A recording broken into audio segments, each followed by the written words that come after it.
Stop rokok ilegal. Apa itu rokok ilegal? Rokok pita cukai palsu. Rokok pita cukai berbeda. Rokok pita cukai bekas. Rokok polos atau tanpa pita cukai. Bagi pelanggar akan dikenakan sanksi pidana berdasarkan Undang-Undang Nomor 39 Tahun 2007. Laporkan peredaran rokok ilegal ke kantor Bea Cukai Malang atau hubungi kami di nomor 08113 777 876.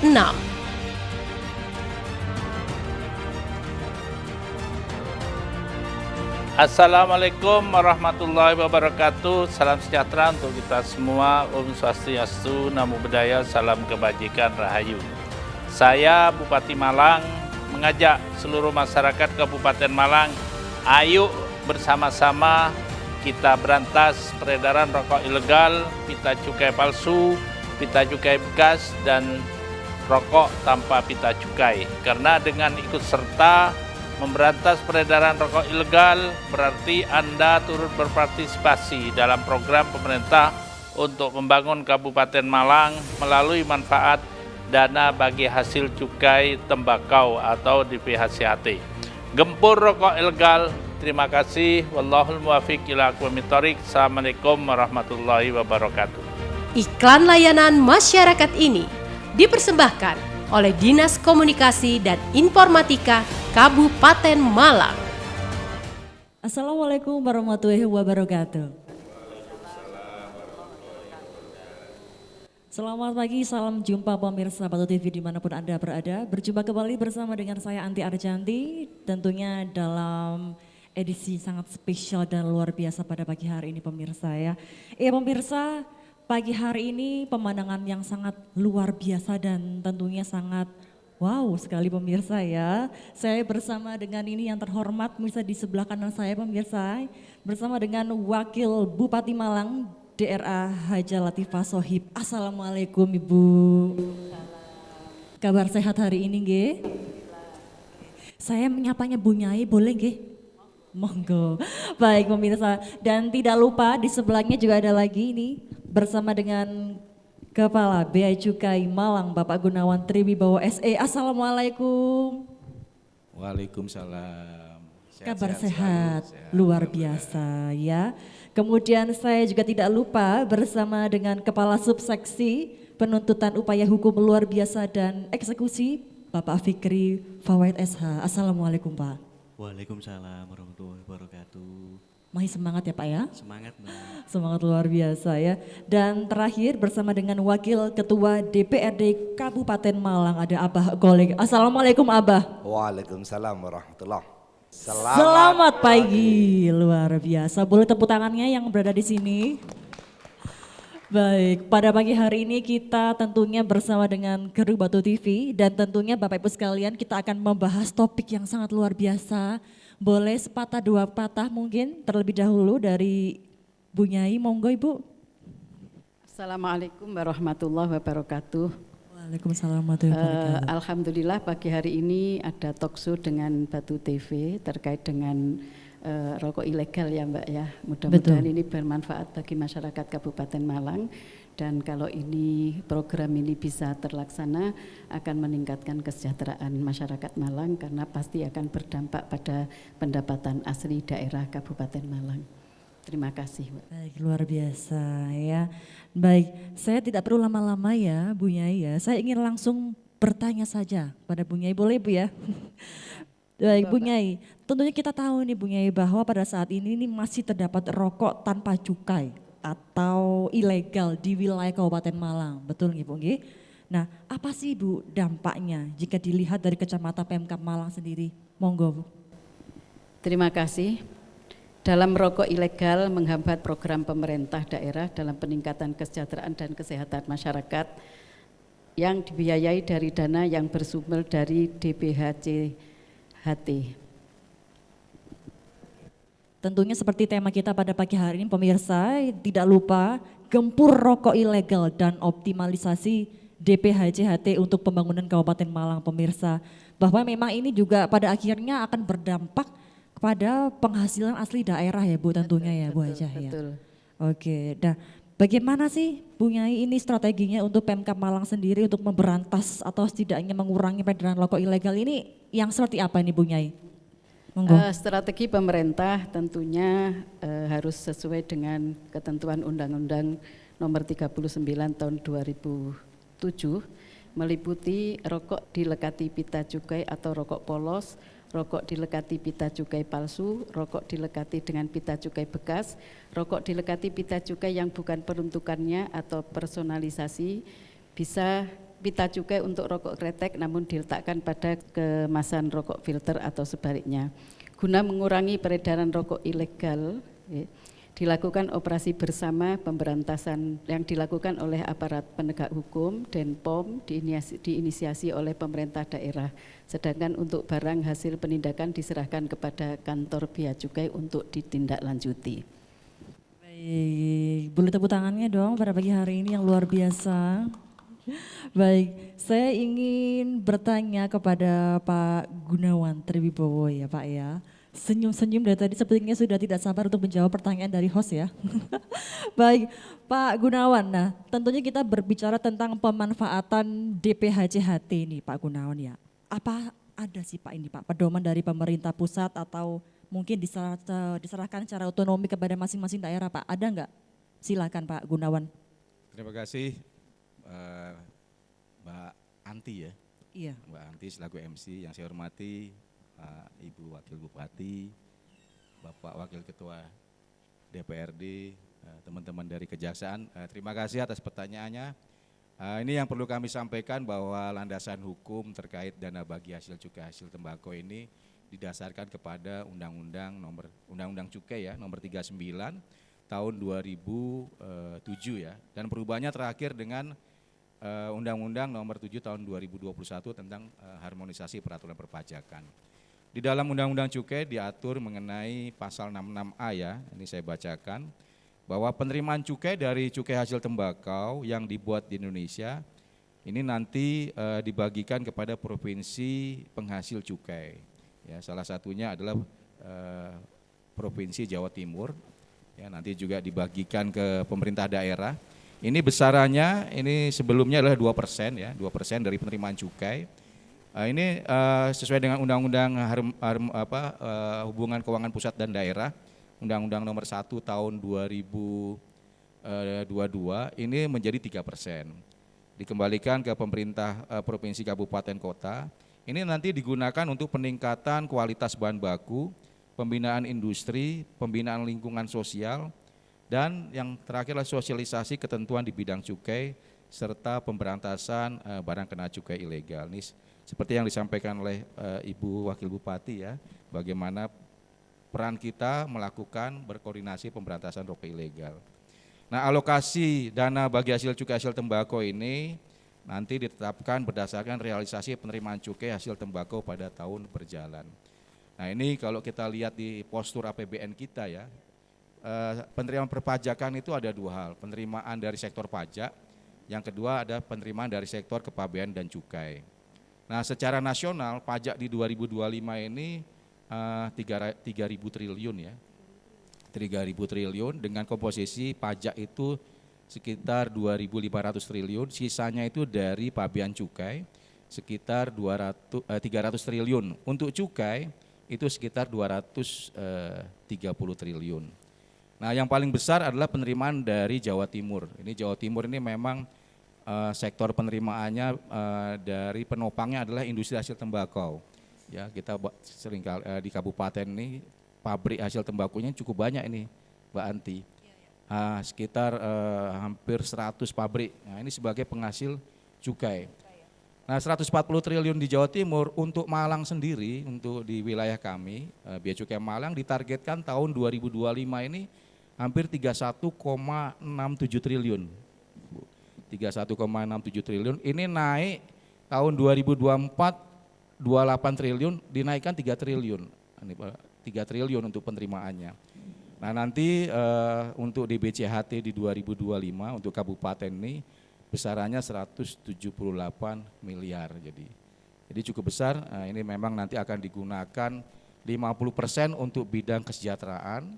Ya, kesejahteraan nanti banyak ya, kesejahteraan itu bisa Di antaranya apa? ya, kesejahteraan nanti 40% untuk kesehatan, 10% untuk penegakan hukum ya, penegakan hukum. Nah, ini nanti diatur di dalam Peraturan Menteri Keuangan nomor 72 tahun 2024. Itu ada nanti penggunaannya, nanti dikembalikan ke pemerintah provinsi, kabupaten, kota, digunakan untuk 3 bidang tadi, 50% untuk kesejahteraan, 40% untuk kesehatan, 10% untuk penegakan hukum. Nah, 10% penegakan hukum nanti dikelola oleh teman-teman di kabupaten, Satpol PP, itu untuk pengumpulan informasi dan pemberantasan rokok ilegal. Mungkin itu Mbak Anti, secara garis besar. Oke, untuk yang 10% penegakan hukum itu yang seperti apa ini maksudnya Pak Gunawan nantinya? Penegakan hukum 10% yaitu bagaimana kita memberikan sosialisasi kepada masyarakat ya, sosialisasi kepada masyarakat terkait dengan bahayanya rokok ilegal ya. Rokok ilegal itu kan tidak ada tarniknya ya, uji tarniknya. Betul. Kemudian yang kedua ada regulasi cukai terkait dengan yang tadi disampaikan Ibu Wakil Bupati. Misalnya melakukan menjual rokok polos itu ada pidananya, ya pidananya.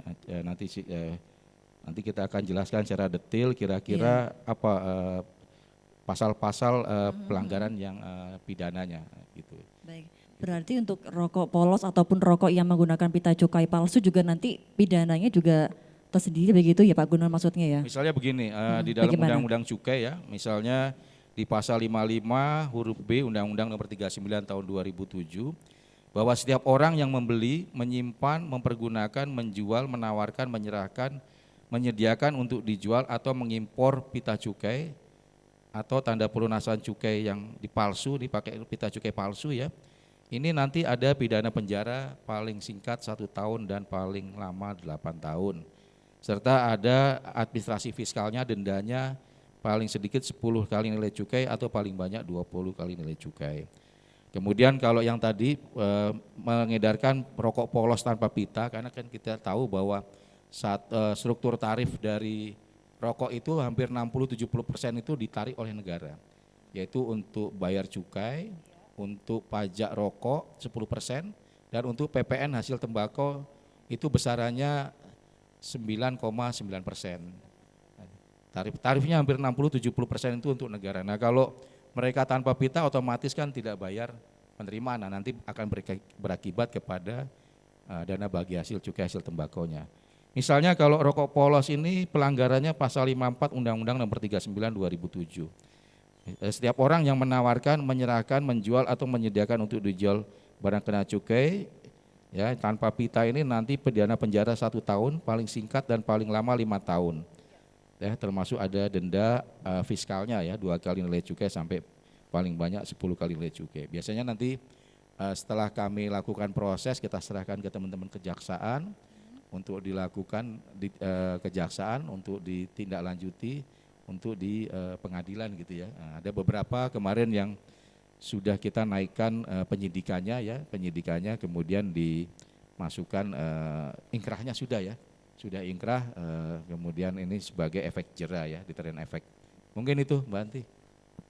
Baik, terima kasih penjelasannya Pak Gunawan, luar biasa ya. Nanti kita ngobrol lagi Pak. Ini ya, saya mau menuju ke Pak Fikri ini ya. Baik, Pak Fikri, ini kan sudah ada yang namanya terkait program gempur rokok ilegal ya Pak yang seringkali digalakkan di wilayah Kabupaten Malang ini Pak. Nah ini mungkin bisa dijelaskan Pak bagaimana sih posisi Kejaksaan Kabupaten Malang ini dalam hal ini seperti apa Pak Fikri, silakan. Terima kasih Mbak Host, Mbak Anti. Jadi begini, kalau kita ngomongin kejaksaan sebagai institusi APH yang kita memiliki sebagai dominilistis sebagai penuntutan, pada pokoknya semua perkara pidana penuntutannya itu ada pada kejaksaan, ada pada jaksa. Selain kepada pokok itu kita juga punya kewenangan tentang sistem intelijen, bagaimana bekerjasama dengan teman-teman dari Bea Cukai, dari Pemda terkait dengan pemberantasan rokok ilegal. Jadi peran kejaksaan ini sebenarnya pada pokoknya ada 2 hal itu, tetapi yang paling banyak disorotkan adalah tentang kewenangan domisi kita sebagai penuntut umum. Jadi kalau dari kita terkait dengan cukai dengan rokok ini kita sebagai penuntut umum.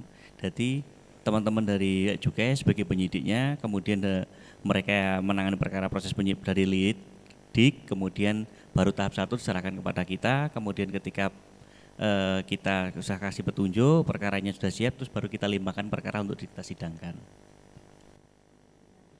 Berarti seperti yang kita ketahui juga ini ya Pak Fikri, program gembok rokok ilegal ini kan diawali dengan sosialisasi, kemudian pembinaan dan penegakan hukum begitu nggih? Betul. Nah, ini seberapa berat sih ancaman hukuman terhadap produsen dan pengedar rokok ilegal sendiri ini Pak Fikri, silakan.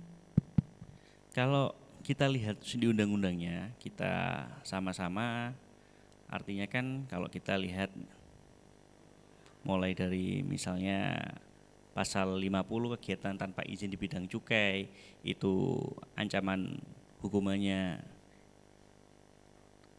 paling minim 1 tahun, maksimal 5 tahun. Pasal 52 tentang pelanggaran pengeluaran biaya cukai dari pabrik atau tempat penyimpanan, pidana badannya itu minimal 1 tahun, maksimal 5 tahun. Pasal 53 pemasukan dokumen di bidang cukai, itu pidananya itu minimal 1 tahun, maksimal 6 tahun.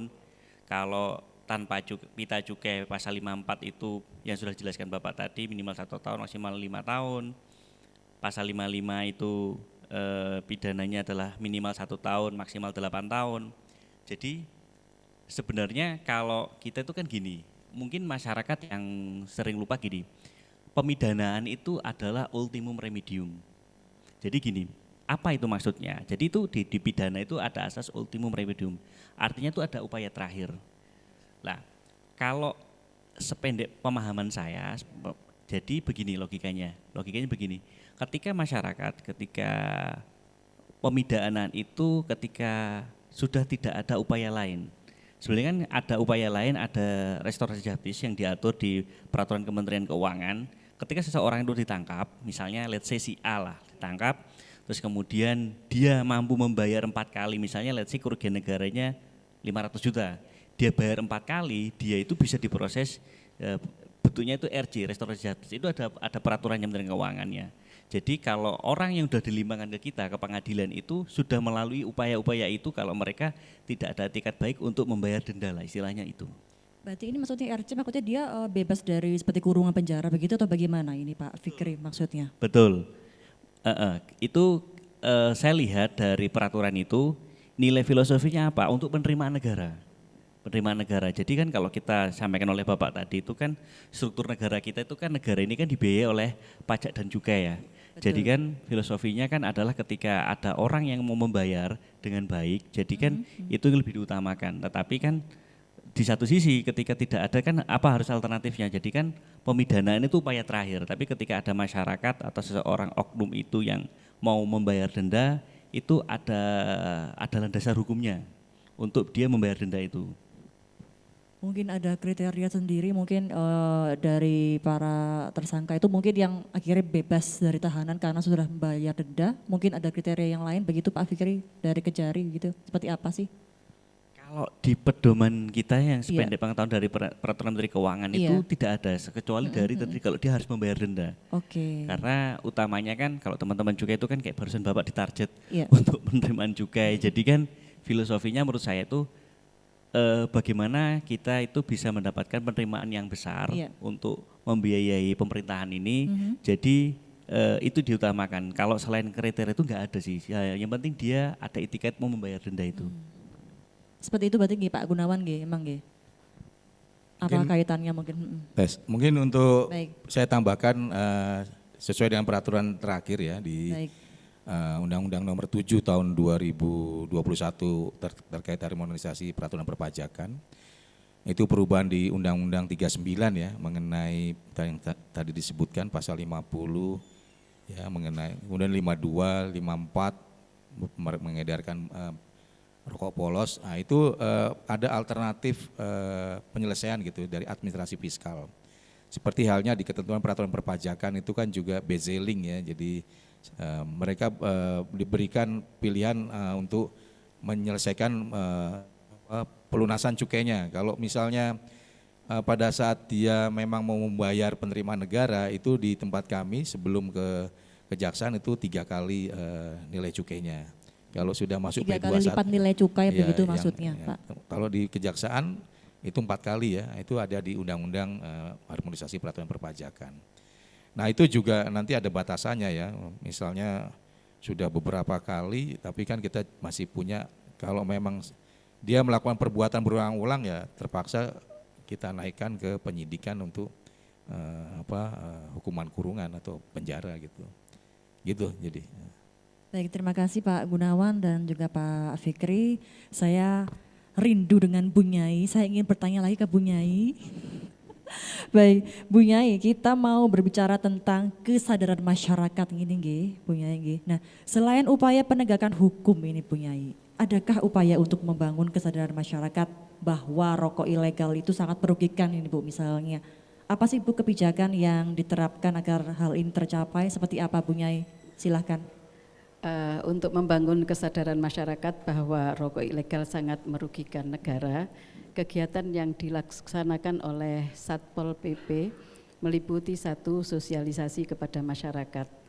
Yang kedua, sosialisasi yang dikemas dalam kegiatan masyarakat dalam bentuk kegiatan keagamaan, pentas seni, olahraga, dan hiburan rakyat. Yang ketiga, sosialisasi operasi Sobo Pasar. Kemudian yang keempat, sosialisasi gempur rokok ilegal melalui media cetak online, TV, dan radio, serta melalui pembuatan banner dan konten media sosial. Baik, Ibu Nyai, saya ingin bertanya lagi. Untuk sosialisasi Sobo Pasar sejauh ini di tahun 2025 ini sejak bulan Januari kemarin kira-kira sudah berapa persen Bu sosialisasinya ini Bu Nyai? Untuk sosialisasi Sobo Pasar ini menjadi kegiatan yang sudah terencana dan secara bergantian ya kita keliling di pasar-pasar itu yang dilakukan oleh Satpol PP kira-kira sudah terlaksana minimal 1 bulan 2 kali. Sudah berjalan maksimal begitu ya Ibu Nyai ya di wilayah Kabupaten Kita Malang? upayakan berjalan maksimal. Oke, 1 pasar 1 bulan, mohon maaf 1 bulan 2 kali begitu maksudnya? Diusahakan Oke. 1 bulan 1 pasar kita lakukan sosialisasi Sobo Pasar 2 kali. Kemarin terakhir di pasar mana ini Bu Nyai? Oke. 2024 28 kali Mbak sudah dilaksanakan. Luar biasa. 2025 ya. masih persiapan. Di tahun nggih. 2025 ini Pemkab Malang sedang mempersiapkan begitu. Betul. Bu Nyai nggih. Baik. Saya berharap kegiatan Sobo Pasar ini ditingkatkan untuk tahun 2025 supaya sosialisasi ini bisa nyampe kepada seluruh elemen masyarakat di Kabupaten Malang. Baik, terima kasih Ibu Nyai. Sama-sama Mbak Saya Anti. baik, luar biasa Ibu ya. Masih semangat ya itu Abah Kolik? Semangat. Halo Abah Kolik. Saya ingin menuju ke Abah Kolik sekarang ya. Abah Kolik, ini kan sesuai dengan peraturan Menteri Keuangan ini ya, DP HCHT digunakan untuk mendanai program peningkatan kualitas bahan baku, pembinaan industri tembakau, pembinaan lingkungan sosial, termasuk juga untuk pembangunan infrastruktur kesehatan dan pendidikan, begitu nih. Dari sekian penggunaan, bagaimana sih Abah ini dengan Kabupaten Malang, apakah ada prioritas tertentu ini Abah? Silakan. Terima kasih Mbak Anggi. Pada prinsipnya kami sesuai dengan tupoksi DPRD di Kabupaten Malang memang aturan dana bagi hasil tembakau ini memang sudah berjalan dengan baik. Kami sebagai anggota DPRD hanya ingin lebih prioritas pengawasan saja, asalkan penggunaan dana ini transparan, sudah berjalan dengan baik, itu kami selalu mendukung. Alhamdulillah selama ini sudah berjalan dengan bagus di Kabupaten Malang, terutama pembinaan terhadap industri rokok, terutama pada petani tembakau. Sudah sering kami di DPRD ikut FGD yang dilaksanakan oleh Satpol PP ke seluruh masyarakat. Bahkan sudah puluhan kali dilaksanakan menyasar pada masyarakat-masyarakat di tingkat desa untuk sosialisasi bagaimana pentingnya gempur rokok ilegal. Bagaimanapun juga kita ketahui seperti yang disampaikan Ibu Wabub sama Pak Gunawan bahwa pendapatan dari bagi hasil cukai itu sangat tinggi sekali dan manfaatnya setelah kami lihat itu juga sangat besar sekali. Gitu Mbak Anggi. Berarti ini juga tadi Abah Golib mengatakan pembinaan petani tembakau ini ya, sudah berapa persen kira-kira ini Abah yang sudah berjalan? Yang saya ketahui memang ini kalau data memang ada di pemerintah Kabupaten Malang, tapi saya tahu persis bahwa pelaksanaan sejak tahun 2024 kami mengikuti forum diskusi grup yang dilakukan oleh Satpol PP yang diadakan puluhan kali di Kabupaten Malang menyasar kepada petani-petani tembakau. Insya Allah itu sudah cukup banyak juga yang dipergunakan untuk kesejahteraan para petani tembakau. Gitu Mbak Anggi. Baik, bagaimana sih ini Abah responnya dari para petani tembakau ketika ada dari Pemkab ini melakukan sosialisasi? Responnya seperti apa sih Abah? Silakan. Respon dari masyarakat cukup baik, terutama sosialisasi terhadap harapannya sosialisasi terhadap rokok ilegal ini. Karena apa? Karena yang saya ketahui cukup marak juga di Kabupaten Malang pabrik-pabrik rokok yang besar, tapi alhamdulillah sepengetahuan saya itu memang banyak yang resmi Pak Gunawan ya, itu resmi alhamdulillah cukup besar di samping yang sudah ada seperti di Gudang Baru maupun pabrik Bentul, tapi yang baru-baru ini juga aktif. Alhamdulillah kami melihatnya gini, ini meningkatkan serapan tenaga kerja yang cukup besar ini bisa terus berlanjut dengan sambil kita sosialisasi bahwa harapannya 100% pabrik-pabrik rokok itu harus resmi pakai cukai, gitu Mbak Anggi. Baik, luar biasa. Terima kasih Abah Golib atas penjelasannya yang sangat luar biasa. Kembali. Baik, saya ingin menuju ke Pak Gunawan setelah ini, tapi mau ada yang lewat dulu Bapak Ibu sekalian, ditahan dulu nggih. Baik, jangan kemana-mana, usai jeda. Stop rokok ilegal. Apa itu rokok ilegal? Rokok pita cukai palsu. Rokok pita cukai berbeda. Rokok pita cukai bekas. Rokok polos atau tanpa pita cukai. Bagi pelanggar akan dikenakan sanksi pidana berdasarkan Undang-Undang Nomor 39 Tahun 2007. Laporkan peredaran rokok ilegal ke kantor Bea Cukai Malang atau hubungi kami di nomor 08113 777 876.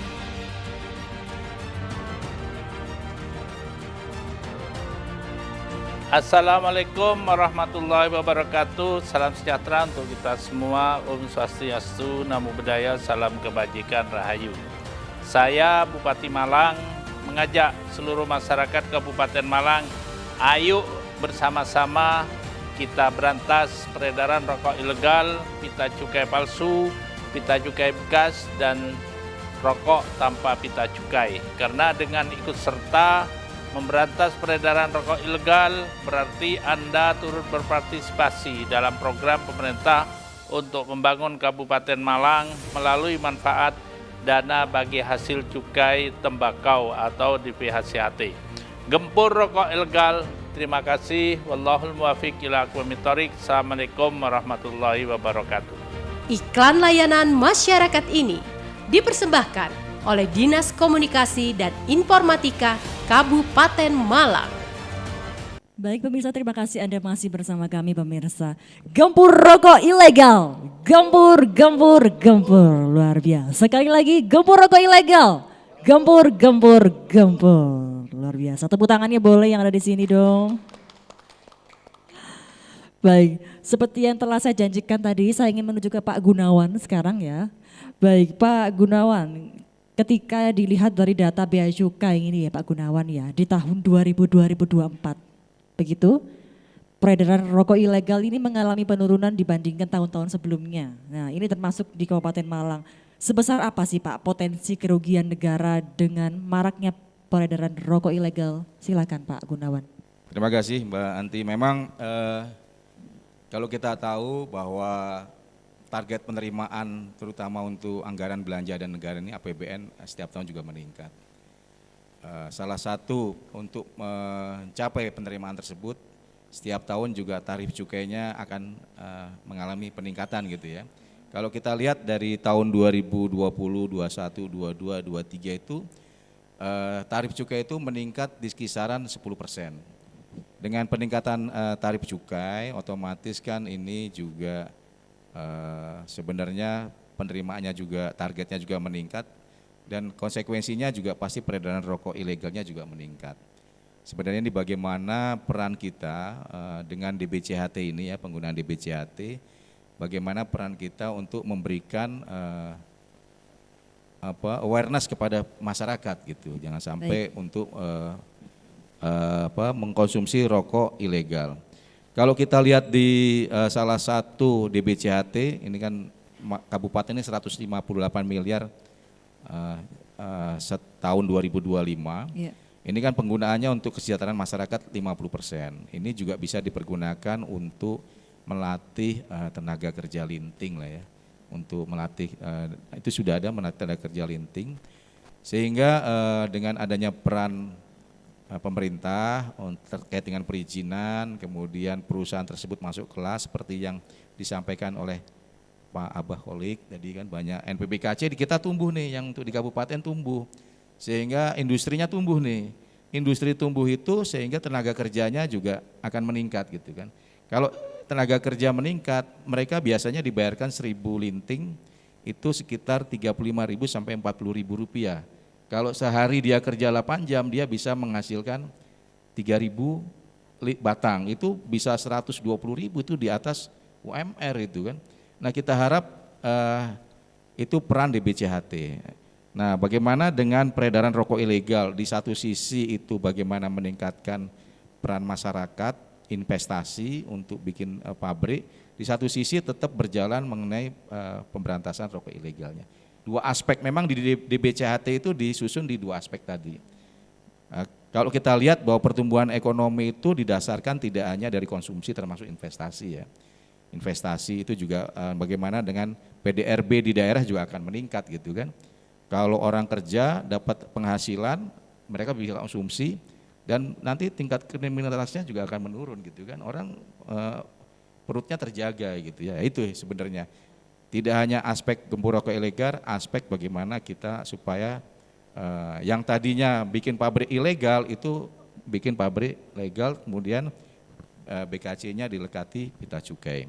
Nah kalau dilihat dari tadi ya masalah tarif, masalah ini, di tahun 2024 kemarin memang kita sudah melakukan penindakan sebanyak 176 penindakan ya, dengan rokoknya sekitar 20,7 juta batang.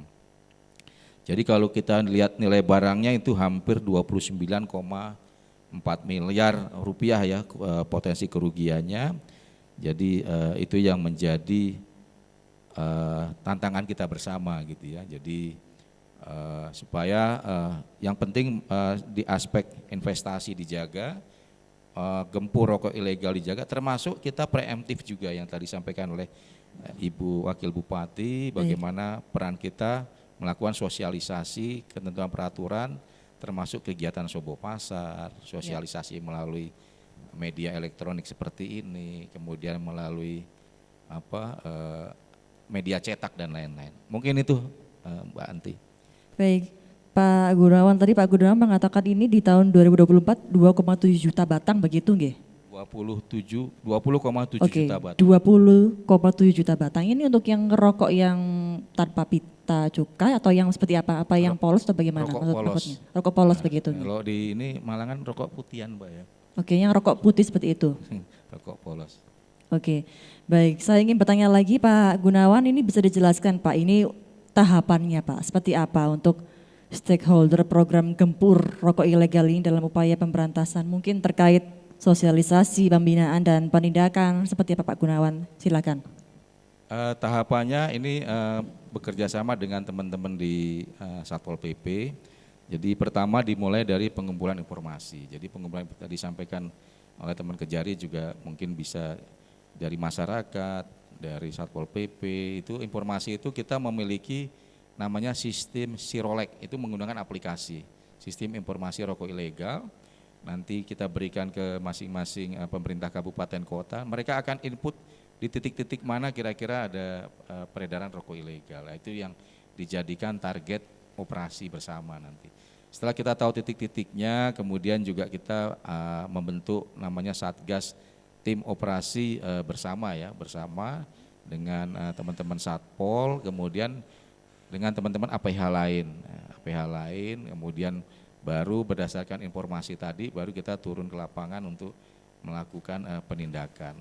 Sebenarnya itu langkah terakhir tadi, represif, tapi harus diawali juga dengan preemptif, dengan Sobo Pasar tadi, dengan kita punya layanan informasi keliling, masuk ke pasar, mendata di pasar-pasar, jangan sampai menjual rokok ilegal. Sebenarnya butuh tidak hanya di pabrik tidak memproduksi rokok ilegal, termasuk yang jual jangan menjual rokok ilegal, termasuk nanti pembelinya jangan mengkonsumsi rokok ilegal, gitu.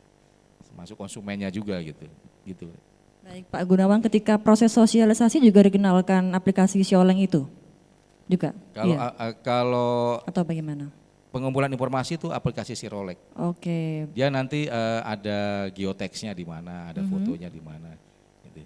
Kalau yang sosialisasi tidak bukan Sirolek. Bukan. Tidak menggunakan aplikasi itu begitu ya, Pak Gunawan. Baik.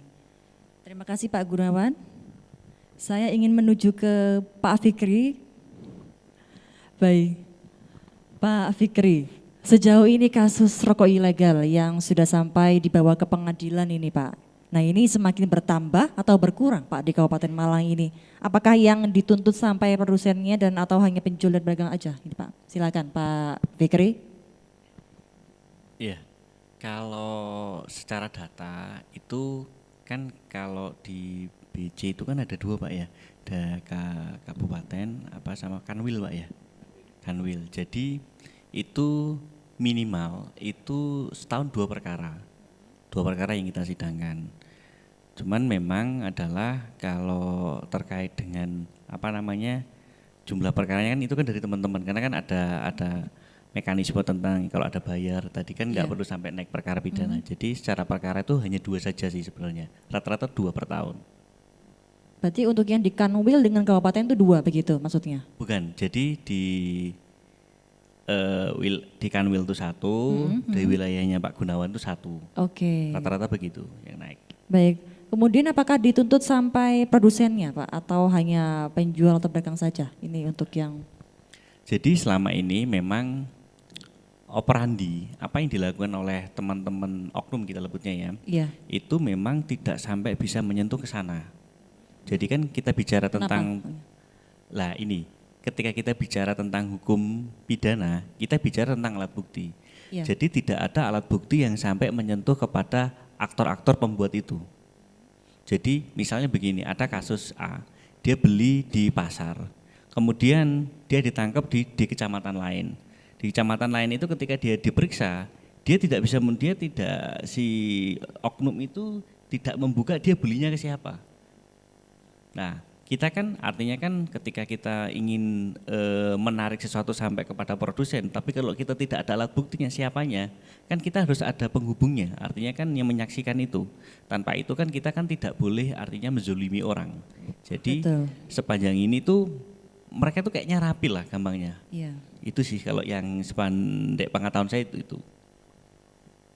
Berarti sejauh ini tidak sampai ke pedagangnya begitu ya Pak Fikri ya? Iya, ke produsennya. Ke produsennya, mohon maaf ya. Baik. Kemudian untuk kejaksaan sendiri ini Pak Fikri, ini bagaimana sih Pak agar program Gempur Rokok Ilegal ini bisa efektif dan efisien ini Pak, sehingga memberikan dampak positif bagi pelaku industri tembakau. Ini seperti apa ini Pak? Sebenarnya gini, semua stakeholder harus bersama-sama, berbareng-bareng. Artinya tuh kalau kerja per instansi, per lembaga nggak mungkin bisa maksimal, itu satu. Kedua, memang harus ada sinergi bagaimana kita bikin strategi bahwasanya peredaran rokok ilegal itu semakin berkurang. Dua hal itu yang saya kira perlu ditingkatkan baik dari teman-teman DPC, dari teman-teman kejaksaan, polisi maupun dari Pemda terkait bagaimana kita berkembang bareng bahwasanya untuk menggembur peredaran rokok ilegal. Tanpa ada kerjasama itu saya sangat susah. Kenapa? Karena nggak mungkin berjalan sendiri-sendiri. Satu sisi begini, teman-teman DPC seperti ini, teman-teman dari kejaksaan seperti ini, teman-teman kepolisian seperti ini. Itu harus beriringan. Kenapa? Karena resistensi di lapangan kita melihat bahwasanya ketika kita misalnya mau menindak atau apapun itu udah bocor duluan biasanya. Jadi menurut saya ketika kita ingin bagaimana preventif untuk mengurangi peredaran rokok ilegal adalah ya para stakeholder ini harus bekerja sama bareng-bareng bagaimana kita untuk mengurangi peredaran itu. Kalau menghilangkan kayaknya nggak mungkin ya, tapi setidaknya itu mengurangi. Tapi harus ada firm bareng bagaimana bikin kita dari para stakeholder itu bikin mekanisme secara teknis di lapangan biar pengurangan rokok ilegal itu semakin baik. Luar biasa, terima kasih Pak Fikri. Boleh tepuk tangan sekali lagi. Baik, luar biasa ya. Baik, saya ingin menuju ke Abah Kolik sekarang ya. Mana suaranya Abah Kolik? Ya, ya Mbak Baik, Anggi. Abah Kolik, ini lantas bagaimana sih Abah ini dampaknya bagi masyarakat Kabupaten Malang dan bagaimana sih Abah ini evaluasinya terhadap program-program yang didanai dari DPHCHT ini seperti apa Abah? Silakan. Ya, terima kasih Mbak Anggi. Pada prinsipnya kami selalu mendukung program-program yang dilakukan oleh pemerintah Kabupaten Malang. Sesuai tupoksi kami pengawasan. Kami selalu melakukan kajian dana cukai ini manfaatnya gimana terhadap masyarakat.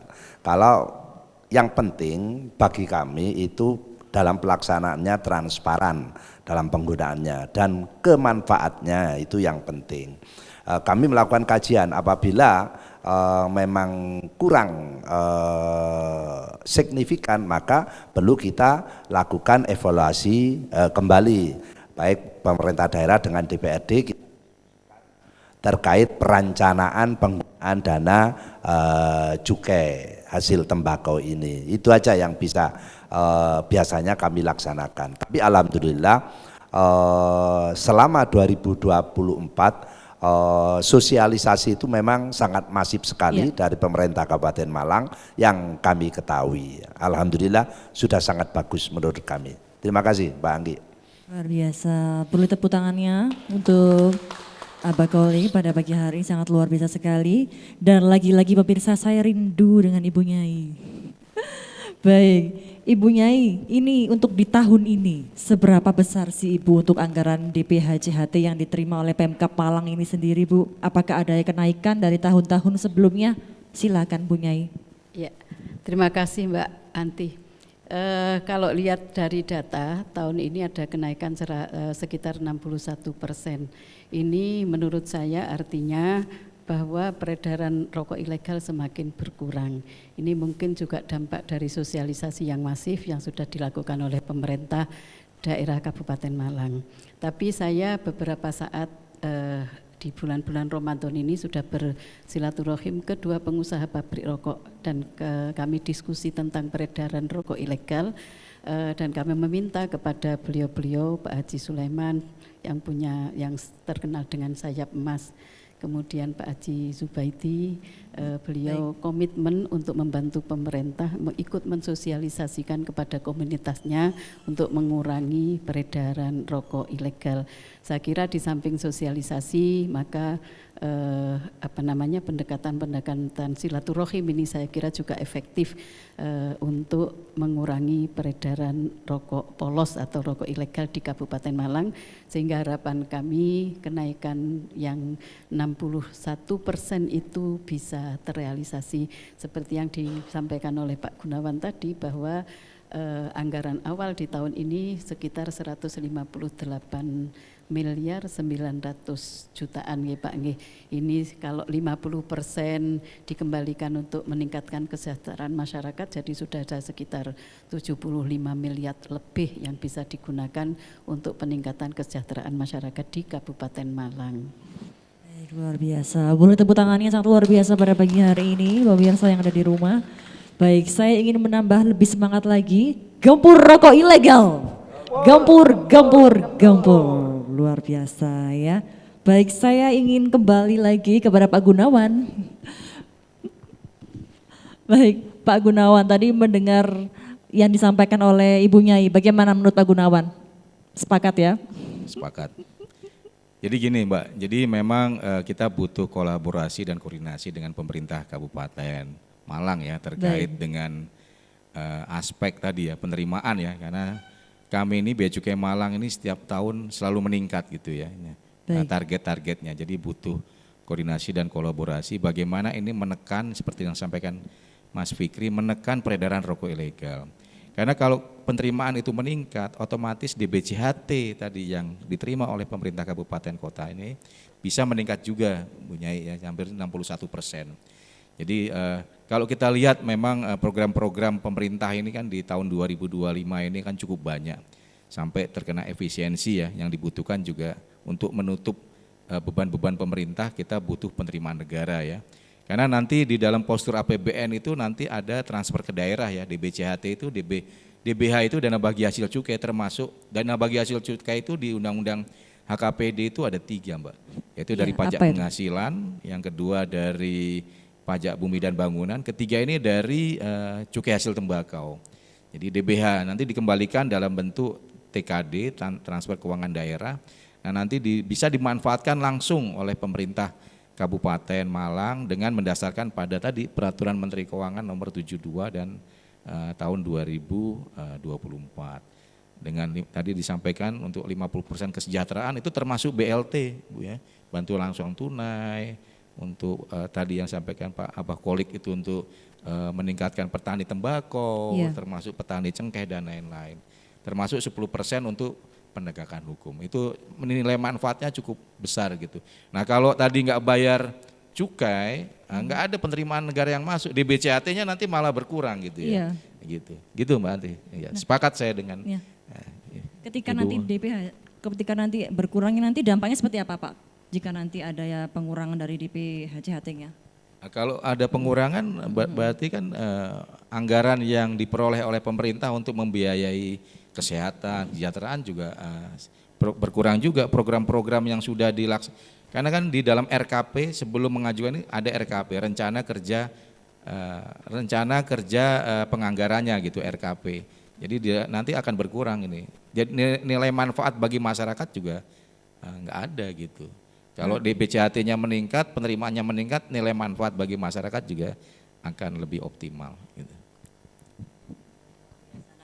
Baik, saya ingin bertanya tentang kendala sekarang Pak Gunawan ya.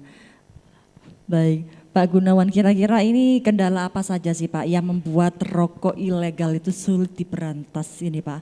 Apakah ini juga ada kaitannya dengan harga cukai yang semakin mahal ini Pak Gunawan? Silakan Pak, seperti apa? Ya, kalau kita lihat memang di tahun 2024-2025 kan ini tarif tidak naik ya, tarif cukai. Baik. Nah, ini memberikan kesempatan bahwa bagaimana industri ini untuk berkembang ya, terutama di wilayah Kabupaten Malang. Yang kedua adalah masalah terkait harga ya, harga jual eceran rokok ini memang semakin lama semakin mahal. Kalau kita bandingkan kalau dengan pita cukai itu kan kalau pita cukai itu kan dengan bayar cukai kan besarannya hampir 62% itu untuk penerimaan negara gitu ya. Iya, kalau nggak bayar cukai misalnya dia harganya 30.000, nggak bayar cukai 15.000 lebih murah gitu ya. Jadi masalah daya beli, jadi akhirnya daya beli. Jadi daya beli, dia cari rokok murah yang tanpa bayar cukai, nanti potensinya ya ini masalah kendalanya seperti itu. Nah, bagaimana kita peran serta ini kepada masyarakat, memberikan sosialisasi terkait dengan regulasi tadi ya. Ada potensi-potensi pidana yang mungkin akan terkena kepada masyarakat apabila dia masih menjual rokok tanpa pita gitu ya. Jadi bagaimana peran kita memberikan sosialisasi, termasuk itu dalam penindakannya juga kita lakukan penindakan. Itu jadi kendalanya seperti itu, masalah terkait harga yang semakin lama meningkat. Sebenarnya cukai itu kan dikenakan barang yang dibatasi ya. Di Undang-Undang Cukai itu kan kalau PPN itu kan semua barang kena PPN. Kalau cukai itu hanya beberapa barang yang dikenakan cukai gitu kan. Misalnya rokok, minuman mengandung etil alkohol ya, minuman miras itu terkena cukai. Sebenarnya untuk pembatasan konsumsi gitu ya. Tapi untuk membatasi salah satunya dikenakan tarif yang lebih tinggi gitu ya, lebih tinggi. Kalau PPN kan 10% ya, kalau cukai itu hampir 62% strukturnya gitu, lebih mahal. Baik Pak Gunawan, kemudian untuk rencananya ini apa Pak untuk yang dilakukan oleh Bea Cukai ini Pak agar penerimaan negara dari hasil cukai tembakau ini semakin bertambah. Ini gimana rencananya Pak Gunawan ini Pak? Silakan. Yang sudah saya jelaskan di atas rencananya ada dua. Pertama adalah tindakan preemptif dan preventif ya. Preemptif dan preventif ini bagaimana memberikan awareness kepada masyarakat bahaya mengenai rokok ilegal ya, termasuk ada potensi-potensi tindak pidana apabila masyarakat masih termasuk produsen yang memproduksi rokok tanpa pita gitu ya. Itu preemptif. Yang kedua adalah tindakan yang sifatnya represif, yaitu melakukan operasi bersama dengan pemerintah kabupaten, dengan Satpol PP, bekerjasama dengan APH lain, yaitu melakukan penindakan terhadap peredaran rokok ilegal. Dua hal itu. Di tahun 2025 ini memang sudah ada beberapa kegiatan yang kita rencanakan. Pertama, kita juga punya kegiatan pengawasan mesin pelinting. Nah, ini juga kita lakukan. Itu di awal tahun 2025 ini? Ya, di 2025 ini ada dua kegiatan. Kemudian ada sosialisasi tatap muka, ini ada 8 kegiatan. Kemudian ada sosialisasi media cetak elektronik jaringan, ini ada 316 kali. Kemudian ada pengumpulan informasi BKC ilegal, ada 288 kegiatan. Kemudian ada operasi bersama, ini operasi bersama ini yang represif ya, melakukan operasi di berbagai titik-titik, ada 96 kegiatan. Kemudian terakhir peningkatan kapasitas SDM ada 2 kegiatan. Ini sudah masuk di rencana kerja di tahun 2025 ini. Jadi penyusunannya dilakukan bersama antara teman-teman pemerintah Kabupaten Malang beserta dengan Bea Cukai. Nanti kita laporkan ke kantor pusat Direktorat Jenderal Bea dan Cukai terkait dengan rencana kegiatan tersebut. Itu Mbak. Baik, terima kasih atas penjelasan yang luar biasa Pak Gunawan, Pak Fikri, dan ini tidak terasa kita sudah di penghujung acara Bapak Ibu sekalian. Bagaimana jika kita menyampaikan untuk pesan dan kesan atau harapan ke depannya seperti apa? Silakan Ibu Nyai terlebih dahulu untuk harapan ke depannya seperti apa? Monggo. Harapan pemerintah Kabupaten Malang kepada seluruh pengusaha rokok yang ada di Kabupaten Malang supaya kita bersama-sama saling bergandeng tangan ikut melaksanakan program pemerintah Gempur Rokok Ilegal. Luar biasa, terima kasih Ibu Nyai telah disampaikan. Baik, untuk selanjutnya Pak Gunawan atau Abah Koli terlebih dahulu. Abah Koli silakan disampaikan untuk harapan ke depannya, monggo. Harapan saya gini, semahal apapun rokok itu tetap dibeli Pak Gunawan. Cukainya dinaikkan tetap dibeli. Nah, harapan saya agar kesehatan masyarakat tetap terjamin, penerimaan negara juga tetap terjamin, maka kami harap kesadaran seluruh stakeholder baik pabrik rokok maupun masyarakat. Pabrik rokok meskipun dia tidak legal, tapi kalau masyarakatnya tidak mau membeli, ya tetap nanti akhirnya akan hilang dengan sendirinya. Maka dari itu kami berharap terutama masyarakat Kabupaten Malang, kami minta kesadarannya, kalau membeli rokok, belilah rokok yang legal. Terima kasih. Baik, luar biasa ya. Terima kasih Abah Goli atas penyampaiannya. Baik, untuk Bapak Gunawan silakan diinformasikan untuk harapan ke depannya seperti apa Pak, silakan Pak. Terima kasih Mbak Anti, ya kedepannya kami akan selalu melakukan koordinasi dan berkolaborasi dengan teman-teman pemerintah Kabupaten Malang terkait bagaimana meningkatkan PDB ya, meningkatkan pertumbuhan ekonomi di Kabupaten Malang. Kami juga siap untuk melakukan asistensi bimbingan terkait dengan tadi yang disampaikan kepada pabrikan-pabrikan, terutama pabrik hasil tembakau. Kemudian juga kami mengingatkan kepada para masyarakat ya, bagaimana terutama produsen untuk tidak membuat rokok ilegal ya, tidak memproduksi rokok ilegal. Kemudian yang kedua kepada para pedagang untuk tidak menjual rokok ilegal. Kemudian kepada konsumen ini penting juga untuk tidak mengkonsumsi rokok ilegal. Dan setiap orang kalau Anda mengetahui rokok ilegal mohon untuk dilaporkan kepada kami ke Bea Cukai Malang dengan nomor WA 08113 777 876. Nanti bisa disampaikan. Jadi nomor yang perlu kalau ada informasi mengenai peredaran rokok ilegal, bisa juga ke teman-teman Satpol PP ya, pemerintah kabupaten, nanti kita berkolaborasi dalam rangka untuk melakukan pemberantasan rokok ilegal. Mungkin itu singkatnya, terima kasih. Baik, terima kasih kembali Bapak Gunawan, luar biasa sekali. Baik, itu selanjutnya Bapak Fikri silakan diinformasikan untuk harapan ke depannya seperti apa, silakan. Harapannya kalau dari kejaksaan kita siap membantu pemerintah daerah dan teman-teman cukai, kita untuk support bahwasanya untuk melakukan preventif untuk pengurangan peredaran rokok ilegal dan agar untuk membantu mendapatkan pendapatan daerah untuk terutama di dana hasil cukai untuk bisa memberikan kesejahteraan bagi masyarakat Kabupaten Malang. Mungkin itu saja. Luar biasa, baik, terima kasih atas kebersamaannya pada pagi hari ini. Beri tepuk tangan luar biasa, terima kasih Ibu Nyai, terima kasih Abah Goli, terima kasih Pak Gunawan dan terima kasih Pak Fikri. Tidak terasa kita berada di penghujung acara. Dan pemirsa Patu TV, usai perjumpaan kita kali ini, terima kasih. Gempur rokok ilegal, gempur, gempur, gempur. Sampai jumpa.